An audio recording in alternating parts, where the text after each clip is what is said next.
Mapagpalang umaga po sa atin lahat. At narito ulit tayo sa Barangay San Juan. San Juan yung sa nakaraang video natin, yung nabanggit natin, Snake Road. Pero Barangay San Juan yun. Mali lang tayo ng pagkakabigkas. Itutuloy natin yung hindi natin natapos na pag-i-spray. Kasi hinintay natin na lumabas itong RC160 natin. Labas na yung mga bunga niya. Halos lumabas na lahat. Hindi nga lang kon pa yung hindi pa lahat nakasulpot. Yung halimbawa yung buong uhay niya. Mayroon pang pangilan-ilan na hindi pa na hustong lumabas. Pero mga nakakuha na sila, yung tawag ng mga nakadungaw na. Kumbaga i-sprayan na rin natin kasi baka mag-uulan na hindi tayo makapag-spray. Hanggang bukas mag-i-spray tayo dun hanggang sa Snake Road. Kasi ang forecast dito sa buong linggo na to halos mag-uulan. Kailangan maisingit natin itong mga pag-i-spray natin. Huling pag-i-spray na natin. Kaya ito matapos natin ngayon. Ang ititira natin yung dati pa rin. Ito pa rin yung chicks. Yung dati pa rin natin timplada. Dalawa pa rin sa takip niya. Tsaka nagdagdag tayo nitong armory. Bumili ulit tayo ng isa. Ayan. Ganun pa rin yung timplada ang gagawin natin. Isa pa rin sa takip. Kaya ito kasi medyo baka hanggang mga 5 karga na lang siguro ito. O 4. Kaya nagdagdag tayo ng puwersa. At uumpisa na natin. Ito ang nangyari natin nung nakaraan, itong simula dito. Ito dito sa posisyon natin simula dito. Hanggang dun sa may bahayan. Yan natapos natin yan.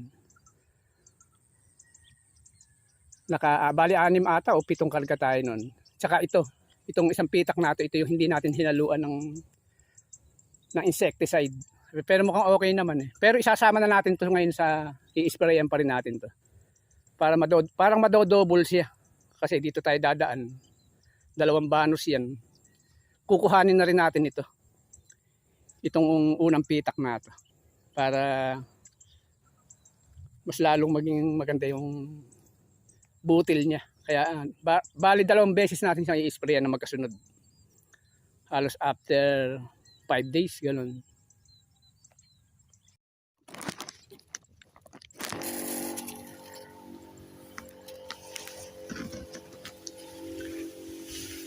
Huling spray na natin ito dito.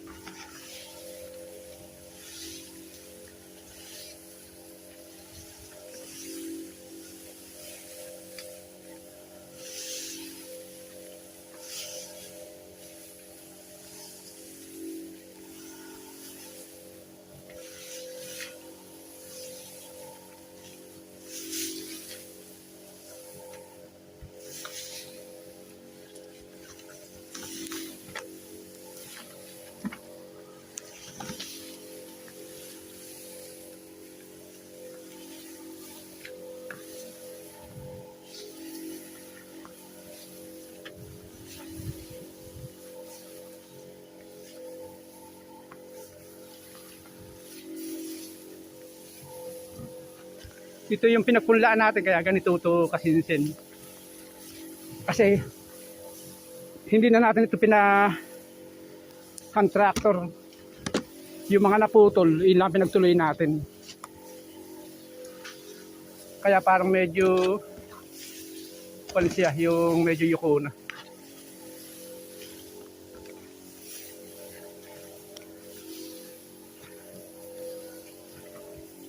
Ito yung talagang tanim.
Meron ng hinarvest sa tabi natin. Ayan na yung tinutumbok natin na yan.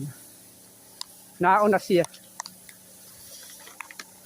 Yung kanya direct yan. Yung isinabog ng tuyo. Kaya ngayon, uuna na naman siya. Kaya lang loob yung kanya. Wala siyang dinadaanan. Bumabayad siya ng dadaanan niya. Ganun yung kanya na eh. Bumabayad siya ng 10 kaban.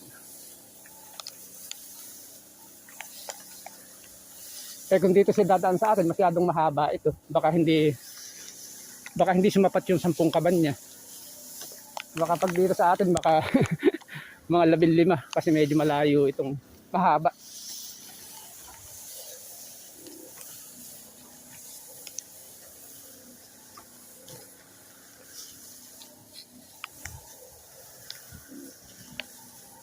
Kasi atin na ito, diretso ito na hanggang karsada. Kaya pwede tayong mauna, pwede tayong mahuli. Hindi katulad nung kanya na yan, ayan yung kanya.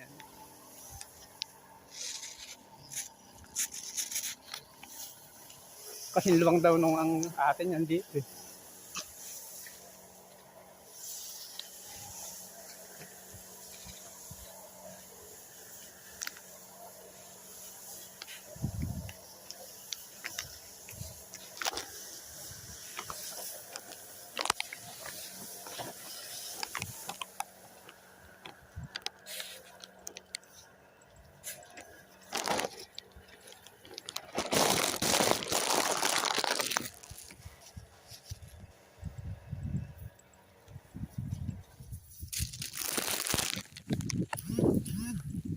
Pag itong atin natin sa susunod na punta natin at yuko na. Yan, medyo maganda ng tingnan to.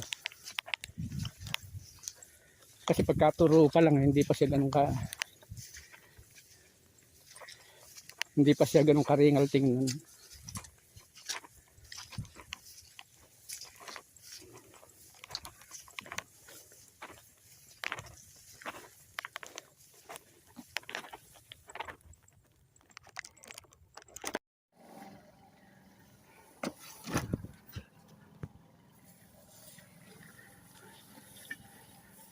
Tapos na tayo. Ini-spray na lang natin itong pilapil.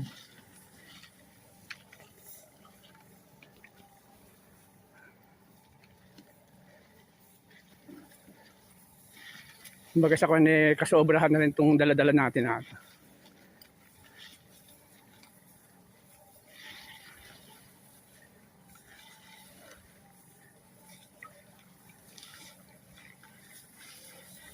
Bukas naman, ang titirahin natin yung sa may Snake Road. Dito tapos na tayo. Hihintayin na lang natin yung panahon ng pag-harvest natin dito.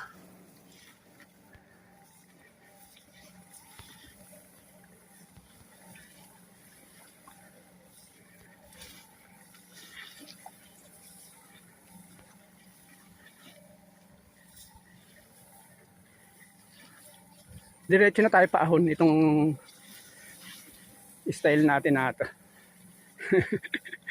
Hey. Dala na rin natin yung timba at saka yung mga gamot natin.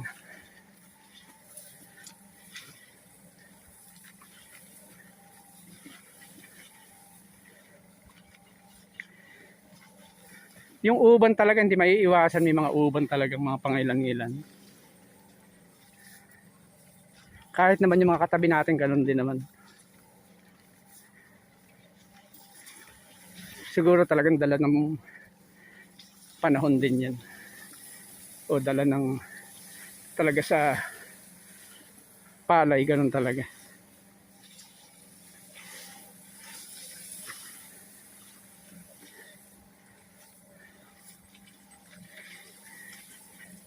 Ito yung nasa gawing kanan natin, inihulip natin ito. Ito yung ibinidyo natin na dati na nilinis natin yung gilid, yung pinapala pa natin. Ito yun. Dito naman yung sumobrang berde natin. Siguro hindi natin alam kung may natapon na fertilizer dito kaya nagkaganyan itong side lang naman natin. Kaya tinitira ng insekto.